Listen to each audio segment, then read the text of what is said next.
दुल्हन के पांव धोकर घर के चारों कोनों में छिड़क दिया जाए तो ये बाइस से बरकतें बेहतर है।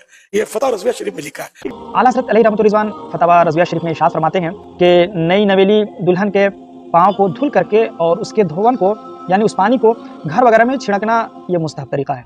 और उस पानी में बहुत ही खैर बरकत बयान किया गया है कि उस पानी में यानी घर में छिड़कने के बाद उस पानी की बरकत से खैर बरकत का नुज़ूल होता है। तो मेरे मोहतरम, इस तरह से काम करना यानी उसके पाँव को धुल करके और उस पानी को घर वगैरह में छिड़कना बिल्कुल जायज़ और मुस्तहब तरीका है। बिल्कुल आप धुल सकते हैं और धुल करके बिल्कुल आप अपने घर में छिड़क सकते हैं, इससे खैर बरकत होगा। और बाज़ जगहों पे लोग फेंक भी देते हैं, तो मुस्तहब तरीका है, आप छिड़क भी सकते हैं और फेंक भी सकते हैं। यदि आला हजरत फरमाते हैं जब दुल्हन घर में आए उसके पैरों को धो लो और धो करके घर में छींटे दे दो, जब तक वो दुल्हन तुम्हारे घर में रहेगी अल्लाह की रहमतों का और बरकतों का नुज़ूल होता रहेगा।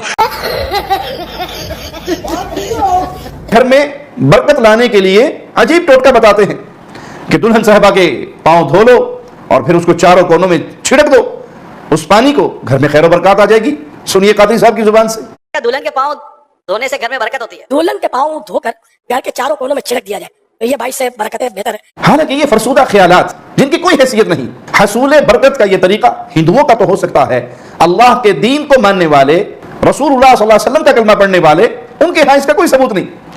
घर में खैर और बरकत का नज़ूल शरीयत की रोशनी में आप अमाल करेंगे तो खैर और बरकत होंगी। घर में कुरान हकीम की तिलावत की जाएगी। रसूलुल्लाह सल्लल्लाहु अलैहि वसल्लम ने फरमाया, जिस घर में सूरत बकरा पढ़ी जाती है शैतान वहां से भाग जाता है। खैर और बरकत होगी जब शयातीन नहीं होंगे, रहमत के फरिश्ते आएंगे। तो अल्लाह की शरीयत के मुताबिक अपने घरों का रंग बनाइए और उसमें खैर और बरकत का नज़ूल होगा। लेकिन कादरी साहब जैसे लोगों का सारा धंधा टोटकों और नकली जाली नुस्खों पर चलता है, इसलिए ये शरीयत से रहनुमाई लेने की बजाय अपनी कौम को कब्र परस्त और जाहिलाना ख्यालात की तरफ धकेलने की कोशिश करते हैं कि जितने ज्यादा ये मज़ारों को पूजेंगे, कब्रों को पूजेंगे, इस तरह के फजूल काम करेंगे, इन मौलवियों की चांदनी चमकती रहेगी, धंधा चलता रहेगा।